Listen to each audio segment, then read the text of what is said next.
তিন শ্রেণীর ব্যক্তির বিরুদ্ধে আল্লাহ বলেন আমি নিজেই কিয়ামতের দিন মামলা দায়ের করব।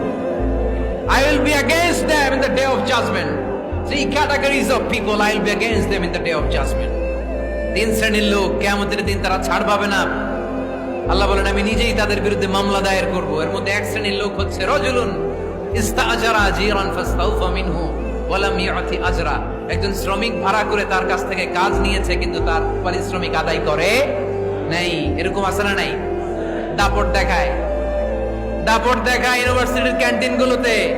ইউনিভার্সিটির ক্যান্টিনে যে খায় মাগার বিল দেয় না, এরকম ডাকাইত আছে না নাই? চায়ের দোকানে চা খায় পরে দিমু বিল দেয় না, আছে না নাই? দোকানে যে পণ্য কিনে বিল দেয় না পরে দিমু, আছে না নাই? কিয়ামতের দিন আল্লাহ তোরে মাস্তানি ছুটাবে, চিল্লা এখন ঠিক কিনা? আনা খাসমুহুম, আমি নিজেই তাদের বিরুদ্ধে মামলা দায়ের করব। কথাটা কার?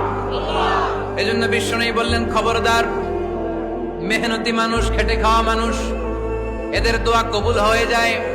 আতুল আজিরা আজরাহু ক্বাবলা আন ইয়াজিফা আরাকুহু। খবরদার, বিশ্বনবী বললেন শ্রমিকের ঘাম শুকিয়ে যাওয়ার আগে তাদের পারিশ্রমিক মিটিয়ে দাও। বিশ্বনবীর বিখ্যাত হাদিস, আতুল আজিরা আজরাহু ক্বাবলা আন ইয়াজিফা আরাকুহু। শ্রমিকের ঘাম মাটিতে লাগার আগে, শুকিয়ে যাওয়ার আগে তাদের পারিশ্রমিক মিটিয়ে দাও।